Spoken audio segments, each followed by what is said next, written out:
자, SNS 금지령이 내렸었죠.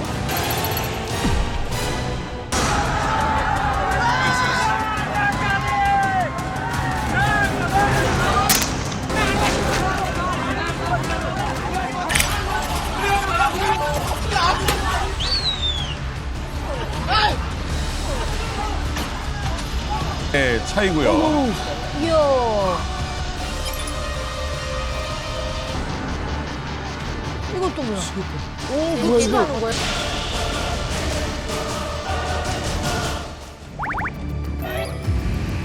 자, 그 평화롭던 네팔에 무슨 일이 있는 걸까요?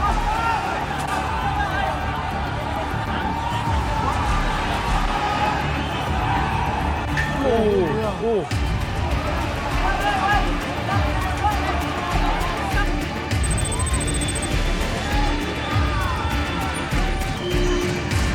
어머, 이거 분수였네. 오, 진짜 좋다.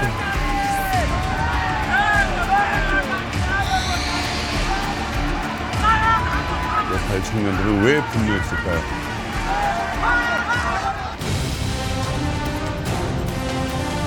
자, SNS 금지령이 내렸었죠.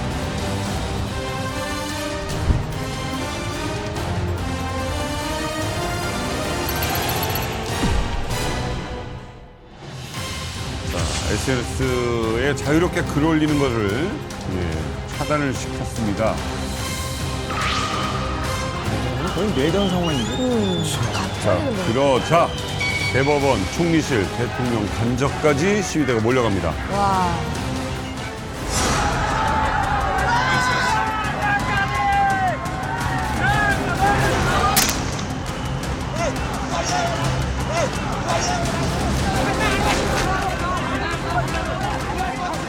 자, 실탄 발사로 수십 명이 목숨을 잃었고요. 실탄을 बाट गोली हो र मेरो पछाडिको साथीलाई हात पनि पुरा हात उडिसक्यो पुरै गोली हाल्नु लाग्यो गोली सुनिरहेको छौँ हामी यो संसदभित्रबाट लागेको गोली पुरा हामी मेरो साथी ऊ अगाडि त्यहाँ उभिरहेको बेला टाउकोमा गोली हानेको छ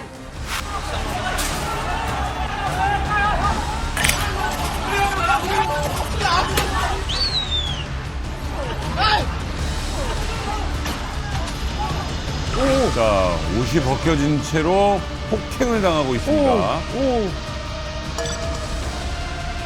자, 도망가다가 또 발에 차이고요.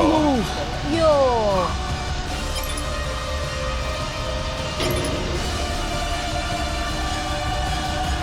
오! 헬멧 쏘고.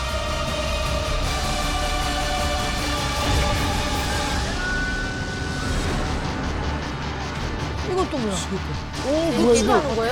탈출. 이야, 완전 007이네.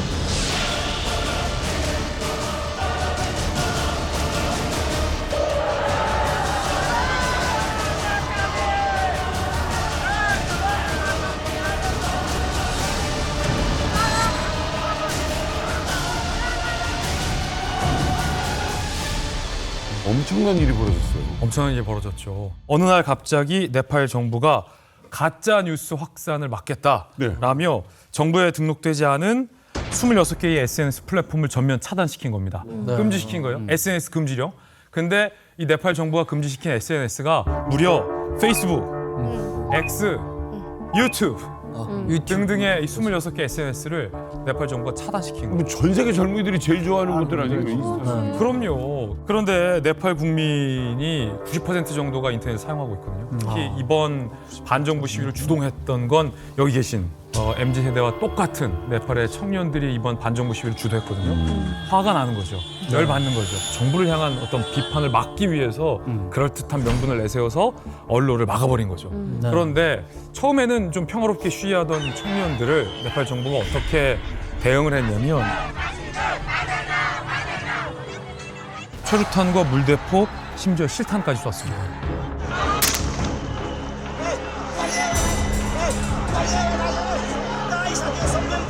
그러니까 이 화가 난 청년들을 어르고 달래거나 잘못을 인정하는 게 아니라 강경 대응을 한 거죠. 청년들한테 실탄을 쏘다니 말이 됩니까? 이게 굉장한 어떤 시위대의 어떤 분노의 불씨가 됐습니다. 그래서 당연히 분노한 시위대가 국회, 대통령 관저, 정부 기관을 닥치는 대로 불태웠고요. 그리고 정치인들의 이 자택을 습격하기도 했고 그 과정에서 이 네팔의 전직 총리의 부인, 아내가 사실은 심각하게 부상을 당해서 생사가 현재는 굉장히 불투명한 그런 상황에 처했습니다. 이번 격한 시위로 네팔의 정권마저 붕괴되고 말았습니다. 아니, 영상을 보면서 좀 충격적이었던 게 네팔 정치인들이 이렇게 막 정말 정신없이 도망가더라고요. 도망가는 것뿐만 아니라 잡히죠. 잡히고 그러니까. 폭행을 당합니다. 네팔 수도 카트만두는 히말라야 고원 한가운데 있는 분지예요. 그래서 사방이 다 이제 그 높은 히말라야 분지로 이렇게 둘러싸여 있거든요. 산으로 둘러싸여 있기 때문에 도망을 못 가요. 우리처럼 뭐 고속도로를 타고 뭐 도망간다든지 못 하거든요. 도망가려면 한 4,000m 넘어가야 네, 그래서 잘못 여기서는 지었네. 여기 만약에 시민들이 분노하죠. 도망 못 가니까 잡혀요. 이야. 도망을 나갈 수가 없어요. 그래요. 그러니까 지금 나온 거에 보면 폭행당하는 거 크게 이제 세 가지 영상이 나오거든요. 하나가 뭐냐면은 재무장관으로 추정되는 사람이 길거리에서 도망가다가 시민이 2단 접착을 날리는 장면이에요. 맞아요.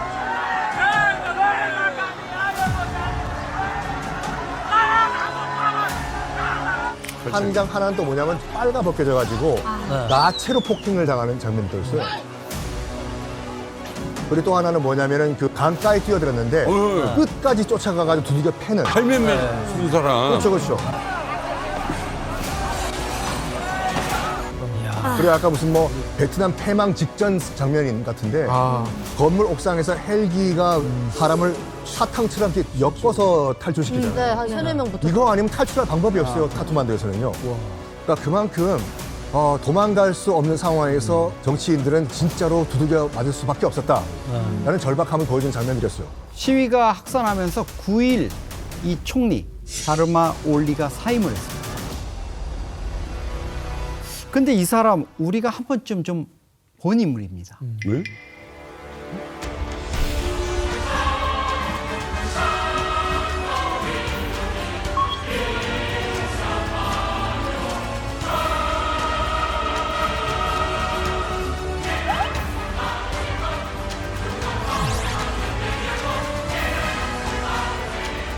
김정은도 참석했던 9월 3일 베이징의 전승절 여기 올때가 행사에 아니잖아. 네. 이 샤르마 올리 총리가 등장을 한 것뿐만 아니라 선글라스 쓰고. 시진핑하고 사실 그 정상회담도 했어요. 이전에. 근데 불과 엿새 만에 이 청년들의 분노가 불같이 이제 타오르면서 일주일도 안 돼가지고 총리직에서 이렇게 쫓겨나는 이런 상황이 돼버렸어요.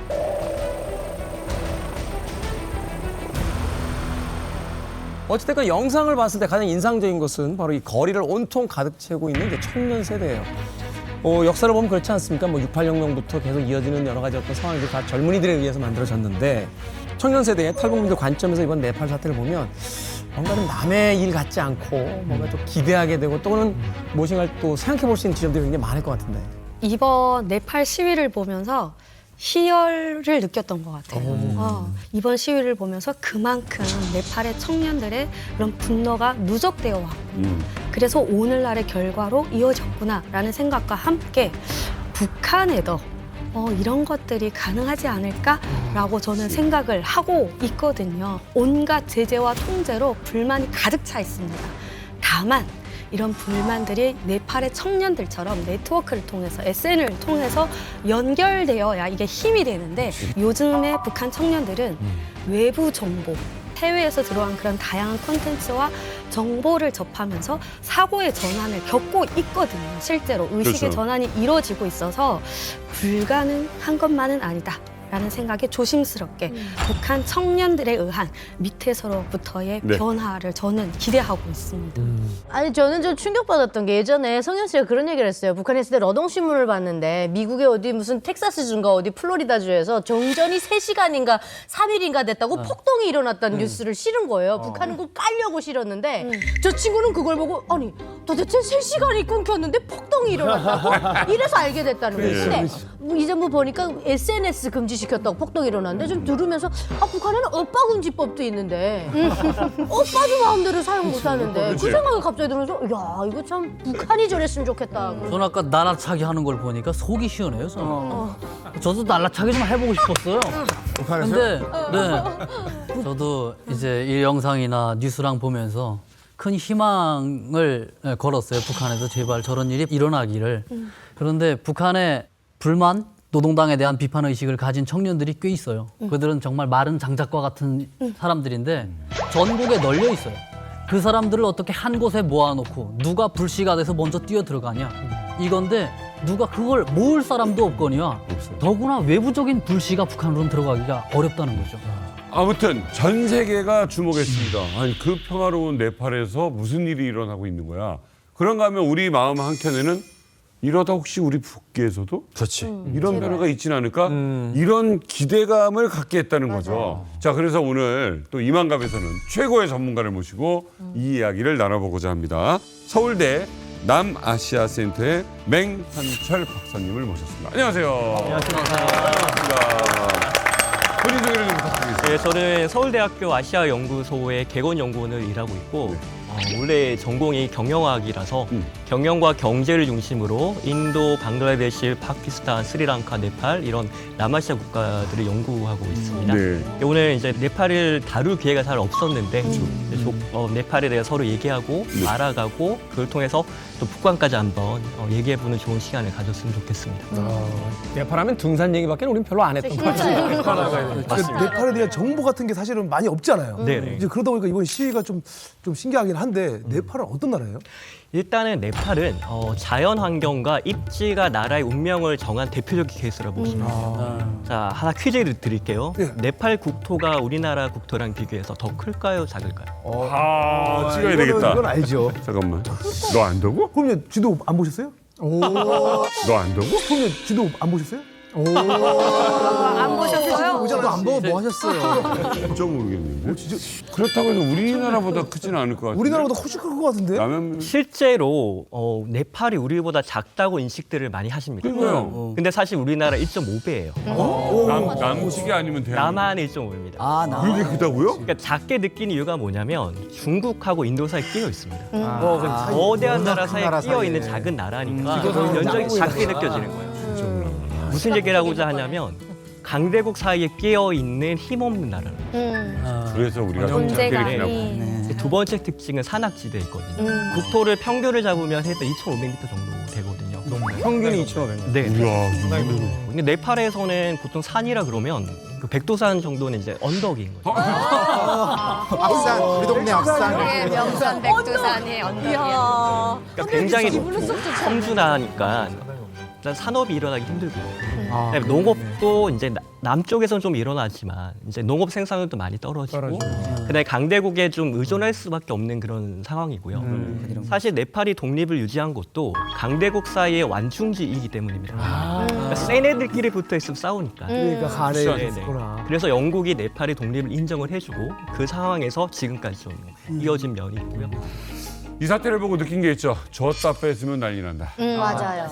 SNS를 금지하면 이런 일이 벌어질 수 있구나라는 걸 지금 느끼게 된 것 같아요. 실제로 SNS가 가지는 영향력은 나라와 그다음에 뭐 환경 때 많이 달라져요. 네팔은 놀이를 금지해서 아니면 사람들하고 소통할 수 있는 하나의 수단을 금지해서 시위가 일어났다 생각하는데 사실 그 나라 인터넷 환경을 보면 뭐 우리 어렸을 때 뭐 유선 인터넷 경험을 하고 그다음에 모바일로 넘어왔지만 그 나라는 모바일부터 인터넷 시작하거든요. 편리한 아이템. 뭐 그런 거는 저는 경험했지만 이제 네팔은 그런 게 없어요. 모두가 모바일로 인터넷 쓰고 있는 상황에서 갑자기 인터넷이 끊어졌다는 게 하나의 문제가 있고요. 그다음 네팔의 인구 중에 뭐 많게는 뭐 10%에서 15% 정도가 해외 이주 노동자로 나가 있다고 생각을 합니다. 그럼 나가 있는 사람과의 소통이 굉장히 중요한데 소셜 미디어가 끊어졌다는 거는 그 사람들의 소통이 끊어진 거죠. 외부와의 어떤 통신 자체가 단절되고 그냥 연락이 안 돼. 인구의 10%가 나가 있다는 얘기는 사실 뭐 두 집 건너 한 집 정도는 해외 사람이 있는 거잖아요. 그러네요. 그 사람들과 관계가 끊어진 것이고 그 다음에 뭐 인도도 그렇고 네팔도 그렇고 소셜 미디어 SNS가 비즈니스에 되게 중요한 매체로 활용이 됩니다. 뭐 예약을 한다든지 지금 이제 네팔이 관광 성수기가 되는데 그럼 소셜 미디어 가지고 메시지 뭐 주고받고 예약을 하고 사람들이 모집을 해야 되는데 그것도 끊어졌지 않습니까? 그러네요. 그러니까 단순하게 정보 차단되는 것도 크지만 그다음에 뭐 경제적인 타격도 크고 그다음에 정말 소중한 외국에 있는 가족과의 단절도 굉장히 큰 문제가 되고요. 그러니까. 네팔 분들에게 이제 SNS라는 게 말하자면 그 해외에 있는 가족들과의 소통, 교류, 그다음에는 이제 생계의 문제가 걸려 있는 부분이 있습니다. 맞네. 이게 단순하게 젊은이들이 무슨 사생활을 SNS 가지고 때문에 그런 어떤 게 SNS에서 아니네. 활동을 하는 게 아니라 네. 그걸로 장사도 하는 사람도 있고 또 그걸로 가족과 연결하는 사람이 있으니까. 이번 그 네팔 시위는 일주일도 안 돼서 정권이 붕괴될 만큼 아주 빠르게 신속히 진행이 됐는데요. 그 바탕에 배경이 있습니다. 아주 중요한 배경이 있는데 네. 그건 뭐냐? 네팔이라는 나라가 엄청나게 젊은 나라예요. 실제로 인구 분포를 보게 되면 그 중위 연령이라는 게 있지 않습니까? 평균 연령도 아니고 중위 연령이라고 하는데 네팔의 중위 연령이 25세예요. 정확히 말하면 25.3세. 아니 무슨 베트남 와우. 우리나라는 얼마일까요, 중위 연령이? 우리는 우리나라의 중위 연령은 46.7세예요. 우리와 50년. 그러니까 사실은 한 20세 정도의 차이가 있는 거예요. 우리나라보다 20세 이상 젊은 나라라는 겁니다. 그러다 보니까 이제 청년 실업이라는 게 전 세계적 문제이기도 하죠. 거기다 빈부격차, 양극화에서 빈부격차는 심해졌죠. 또 특히 굉장히 부패한다, 그 사회가. 그 불만을 갖다 직접적으로 체감하는 게 바로 젊은 세대인데 중위 연령이 26세다라는 걸 뭘 의미하느냐면 그 사회의 주류란 얘기예요. 우리 같은 경우는 40, 50, 60 이쪽이 주류잖아요. 네. 거기선 그들이 주류고 그냥 우리한테는 뭐 걔네들이 시위를 하면 젊은 애들이 시위를 한 건데 국민 전체가 시위를 하는 좋은 주제가. 아, 이게 되게 중요한 문제다. 이렇게 정말 젊은 나라인데 청년들이 일자리가 있냐? 없어요. 그러니까 네팔 정부에서 지금 대충 이제 실업률을 발표하는 것이 한 20에서 25% 정도 얘기를 하고 있는데 22. 그건 그 최대한 보수적으로 본 거고 그러니까 시골에 자기 부모님 집에 잠깐 가가지고 밥 한 번 매준 것도 직업이 있다고 치고 편의점에서 알바를 한 것도 직업으로 치고 이래서 20몇 %가 된 거거든요.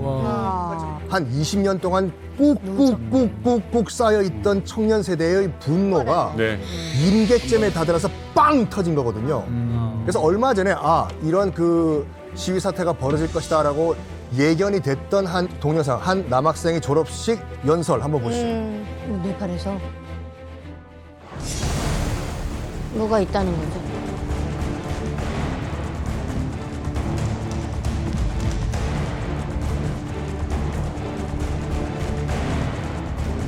아, 이 어떤 중학생의 이 졸업 연설. Today I stand here with a dream of building a new Nepal, with a fire of hope and passion burning within me. But my heart is heavy because this dream seems to be slipping away. Nepal, our mother, this country gave us birth, nurtured us. But what did it ask in return? Just our honesty, our hard work, our contribution. But what are we doing? We are bounded by the chains of unemployment, fleeing abroad in search of opportunities. We are trapped by the selfish games of political parties. Corruption has woven a web that is extinguishing the light of our future. 체계바란데. 감격이 넘쳐.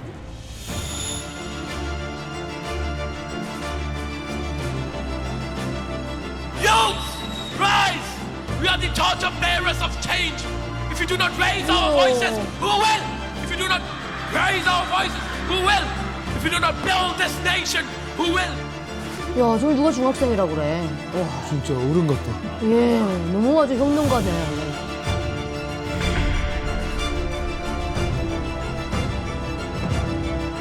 Nepal is ours, and its future is in our hands. Jai Yuva, Jai Nepal!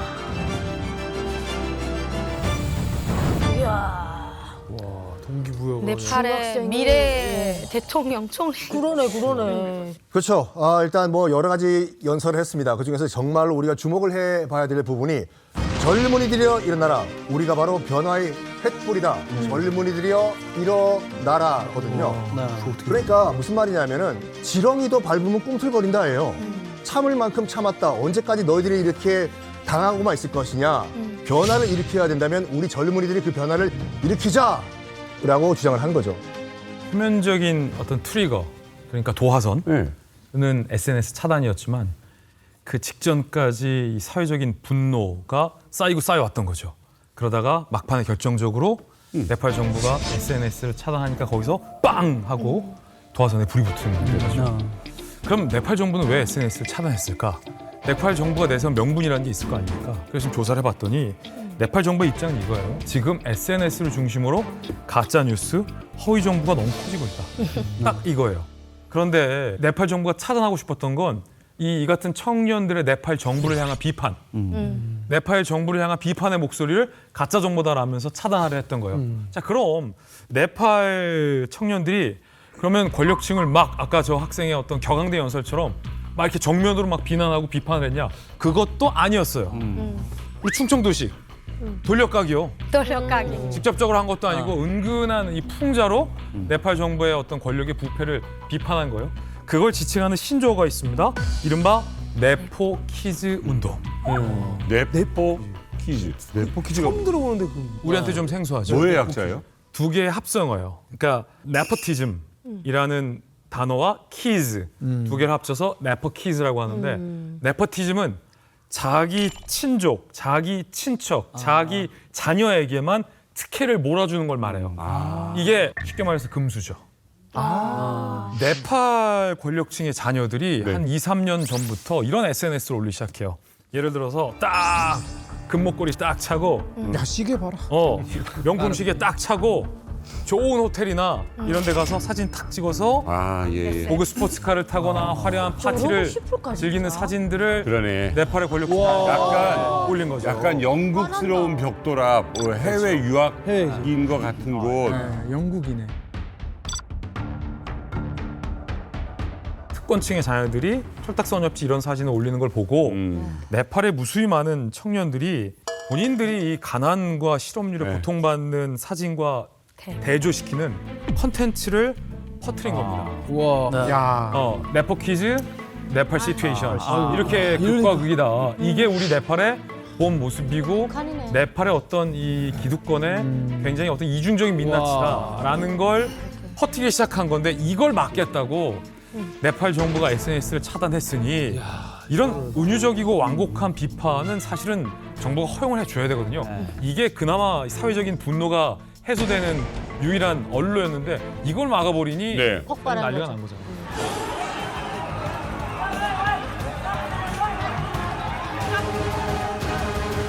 그러니까 청년들이 더 분노할 수밖에 없는 게 네팔은 뭐 북한과 1, 2를 다루는 최빈국이거든요. 그러니까 올해 4월 기준으로 보면은 1인당 GDP가 1,447달러고 아이고야. 우리 돈으로 환산하면 202만 원이니까 한 달 번 거면 뭐 18만 원밖에 안 된다는 얘기입니다. 그리고 그 네팔 인구의 20% 정도 이상이 지금 빈곤층이라고 하거든요. 이게 사실 모두가 다 똑같이 가난하면 크게 싸울 일이 없는데 이게 이런 문제거든요. 졸부예요, 그냥. 그러니까 뭐가 있으면 무조건 자랑하고 싶어 한단 말이죠. 그러니까 애들이 그냥 딱 해버린 겁니다. 그걸 이제 청년 애들이 딱 봤으니까 분노할 수밖에 없는 거죠. 상대적 박탈감이라는 게. 네포 퀴즈를 향한 네팔 청년들의 그 분노 이게 응축돼 가지고 거의 분화구처럼 이렇게 폭발한 곳이 있습니다. 수도 카트만두에 있는 5성급 호텔 힐튼 호텔이었어요. 이게 왜? 아주 특급 호텔에 가가지고 이 네포 키즈들이 뭐 파티를 하고 이렇게 즐겼다 그러잖아요. 바로 여기가 그 장소였습니다. 아, 그래요?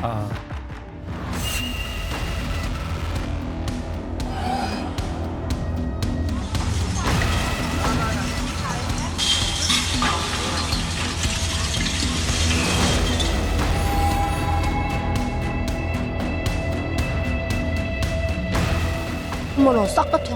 뭐예요? 불낸 거야? 그렇죠. 호텔이 저 호텔이 공사 기간만 7년이 들었고요.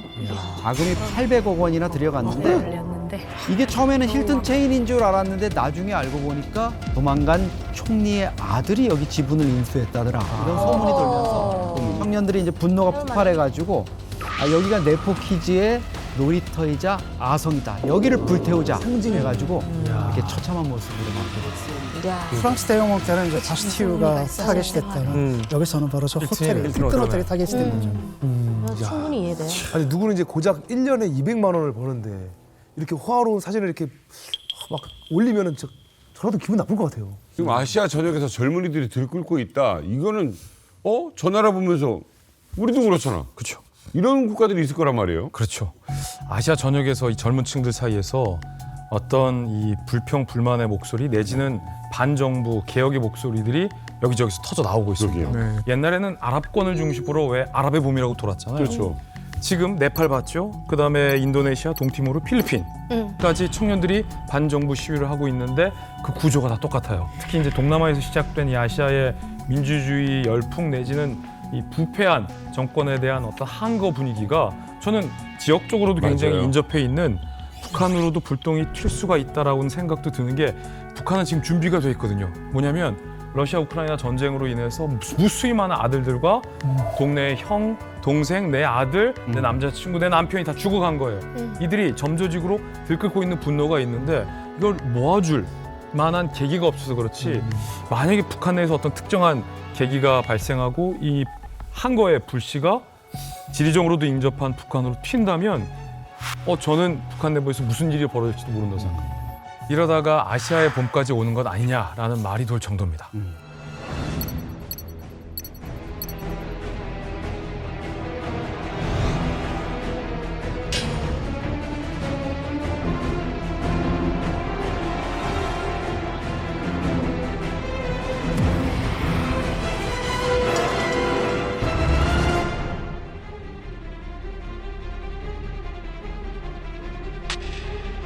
아이고, 16인가 GDP가 16년이고 월급 40년이나.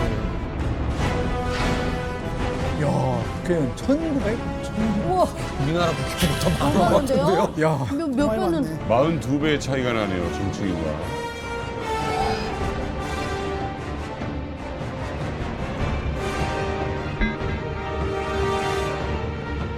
Beberapa kebijakan DPR RI termasuk besaran tunjangan anggota DPR dan juga moratorium kunjungan kerja ke luar negeri. 그 이런 걸 북한에서 좀 벌 수 있으면 참 좋을 텐데. 다 아는 거지 주변에서 이런 일이 일어나는 거. 북한은 모르니까.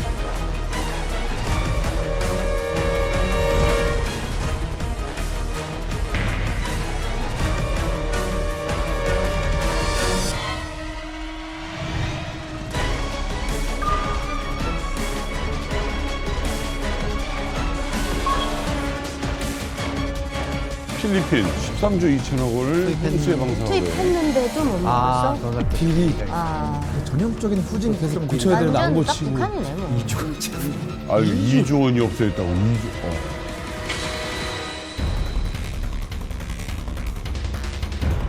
So I'm starting with my absolute favorite item from my collection. This is the Chanel Mini Rectangular Flap in Pearl Crush in my favorite color. 전형적인 졸부야 졸부. 정말 눈꼬리 쏘네요.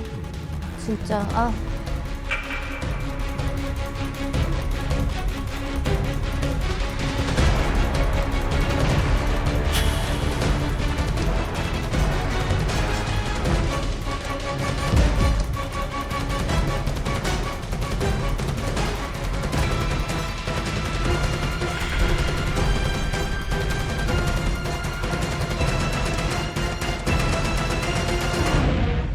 야 이게 진짜 뭐 쉽지 않네요. 이거 각국에서 이런 일이 있습니다 지금. 그러니까 이게 마치 그 도미노처럼 이제 퍼져나가는데 네. 부정부패로 인한 시위라는 것이 이제 공통점인 것 같아요. 그러니까 결국 네팔만의 문제는 아니고 인도네시아에서도 시위가 있었어요. 그렇죠. 인도네시아가 정말 우리가 생각하는 것보다 빈부격차가 엄청 심합니다.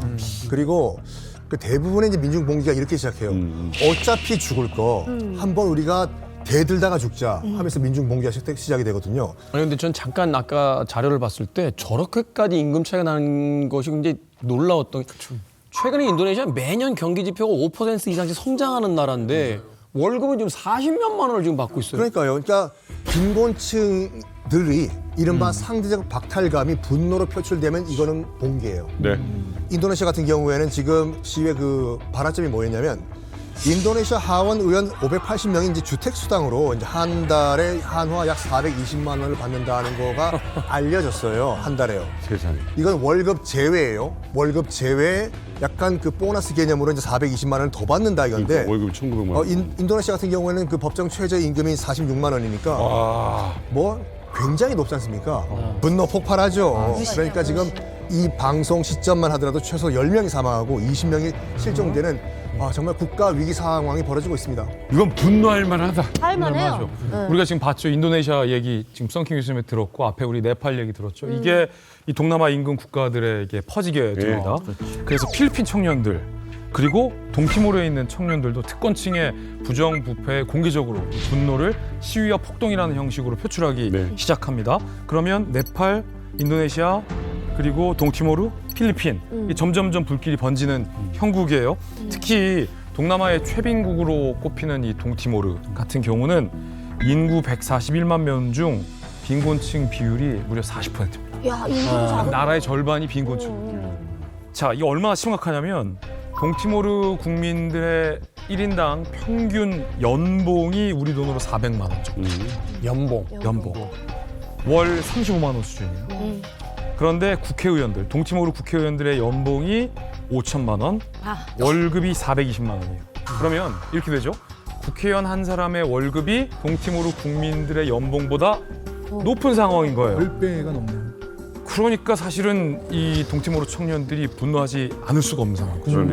거의 뭐 12분의 1 정도의 그렇죠. 수준이 12배 차이 정도. 네, 어마어마한데요, 빈부격 차가. 아니, 이 국회의원들의 높은 연봉 때문에 그러면 이런 시위가 일어난 거예요? 연봉에다가 하나 더 불을 지폈습니다. 뭐냐면 이 동티모르 국회에서 국회의원 65명 전원에게 도요타의 신형 SUV 차량을 지급하겠다라는 예비비를 편성한 거예요. 근데 이 도요타 신형 SUV 차 한 대당 가격이 그러니까 9천만 원 정도인데 이 9천만 원이 일반 동티모르 국민들에게 얼마나 큰 돈이냐면 큰 돈이잖아요. 한 푼도 월급을 쓰지 않고 21년 5개월을 모아야 평생 해야 되는 신형 SUV 한 대를 구입할 수 있는 겁니다. 그러니까 이 SUV 구입 예산 편성 때문에 사실은 참다 젊은이들이 폭발한 거죠. 그래서 동티모르 수도에 살던 이 젊은이들이 모여서 공공기관들에 불을 지르고 격렬한 시위를 하기 시작합니다. 그래서 동티모르 국회가 깜짝 놀랐어요. 그래서 차량 지급은 당연히 철회했어요. 근데 이것만 철회한 게 아니라 너무 깜짝 놀라서 하나를 자기들이 자발적으로 더 철회했어요. 그게 뭐냐면 국회의원들의 종신연금도 폐지하겠다라고 동티모르 국회가 선언을 합니다. 아니, 연금은 폐지해도 이거면 충분히 살아요. 급여가 그 동티모르 말고도 또 정말 우리에게 분노 지수를 올리는 나라가 있습니다. 바로 필리핀인데 필리핀 같은 경우는 전 세계에서 자연재해로 인한 그 위험도가 가장 높은 나라 중에 하나예요. 홍수 피해가 심하지 않습니까? 필리핀 같은 그렇죠. 경우에. 태풍도 많이 오고. 그렇죠. 그래서 지난 3년간 홍수 예방 사업으로 우리 돈으로 약 13조 2천억 원이 지금 투입이 돼요. 13조? 13조 2천억 원이요. 어마어마해요. 어마어마하죠. 13조면 그러니까요. 대박이죠. 13조 2천억 원이 투입이 됐어요. 근데 홍수 예방 사업이 제대로 됐냐? 당연히 안 됐죠. 그리고 현재까지 밝혀진 것만 하더라도 2조 원이 그냥 증발돼 버린 거예요. 누가 먹은지 아무것도 벽돌 하나 산 게 없이 그냥 증발돼 버렸어요. 증발. 정말 청문회가 국민이 열렸습니다. 깨어나야 합니다. 청문회가 열렸는데 알고 보니까 이 건설사 사주가 알려진 것만 17명에 가까운 국회의원들에게 다 뇌물이 다 들어갔고 또 이 중에는 필리핀 대통령의 사촌도 있었고 또 15개의 건설사가 다 담합이 됐고 그러니까 유령 사업이었어요. 아시다시피 필리핀 같은 경우에는 물론 대통령이 있지만 7,000개가 넘는 섬들이 다 그 나름대로 현재 유지들이 다 있다 보니까 뜯어먹을 떡고물을 요구하는 사람들이 너무 많거든요. 맞아요. 그러다 보니까 국민의 돈이 그냥 싹 사라진 것을 국민들이 보고 분노합니까? 안 합니까? 이건 해야지. 가장 그 소외감과 박탈감을 느끼는 것은 청년 세대들이에요. 어느 나라건. 그래가지고 이제 청년들이 대통령궁으로 행진을 합니다. 뭐 당신들이 그 착복한 그 세금들 가지고 의료, 교육 여기에 재투자를 해달라라고 이제 시위를 벌이는데 경찰들은 뭐 치루탄이나 물대포를 쏘면서 이제 강경 진압을 합니다. 여기서 눈길을 끈 장면이 하나 있습니다. 이거 뭐예요? 왜? 이거 진흙을 뭐야? 먹으면 그렇죠. 이제 애기 일부 아니에요? 애기를 안고 있죠. 어떡해. 청년들이 저걸 지금 진흙을 일부러 뒤집어 쓴 거거든요. 일부러 퍼포먼스. 퍼포먼스예요. 그러니까 당신들이 착복한 그 최소 2조 원의 세금 때문에 우리가 홍수 진흙탕으로 뒤집어 쓰고 있다. 우리 세금 다시 돌려달라라고 지금 퍼포먼스 시위를 하고 있는 겁니다. 아시아 전역에서 이 청년들의 분노가 들끓고 있습니다. 지금. 네네. 사실 이게 뭐 큰 그림에서 보면 코로나19의 영향도 제법 있거든요. 인도를 대상으로 한 논문을 보면 코로나 이후에 평균적으로 경제는 회복이 되는데 교육 못 받은 사람들이나 가난한 사람들은 오히려 노동시장에 퇴출되고 회복을 오히려 못하고 있는 게 나와요. 그러면 어느 계층이 어려울까를 볼 때 사실 연령으로 보면 청년들이거든요. 그러니까 전 세계적으로 경제 회복은 이루어졌지만 청년들은 여전히 어려워지고 있고 그리고 남아시아 같은 경우에는 청년 실업률과 평균 실업률이 한 2배에서 2배, 뭐 3배 정도 차이를 나기도 합니다. 그럼 젊은 사람들이 이전 세대에 비해서 사실 정보도 많이 가지고 있고 배우기도 더 많이 배웠는데 자신은 여전히 더 힘들고 어렵다는 걸 깨닫게 되는 거죠. 네. 거기에 대한 불만도 굉장히 많아지고 있고요. 그 2010년 말에 발생했던 그 아랍의 봄 같은 경우에는 구심점이 없어가지고 실패를 했어요. 구심점. 그 네팔 그 지금 청년 같은 경우에는 서로 소통을 하면서 이제 하나의 목소리를 만들 수 있는 뭔가 필요했겠죠. 근데 그 방식이 좀 달라졌습니다. 뭐냐면은 네팔 청년들이 이제 디스코드라는 그 통신 서비스라기보다는 어떤 매체를 활용을 하고 있어요. 디스코드라고 혹시 들어보셨나요? 네. 디스코드가 뭐냐면은 PC방에 가서 우리가 저기 뭐 게임 같은 거 할 때 뭐 헤드폰 같은 거 뒤집어 쓰잖아요. 뭐 대화하는 거? 야, 뒤에 수류탄 전. 야, 수류탄 던져! 예. 야, 거기야! 예. 예전에는 우리가 채팅을 했어요.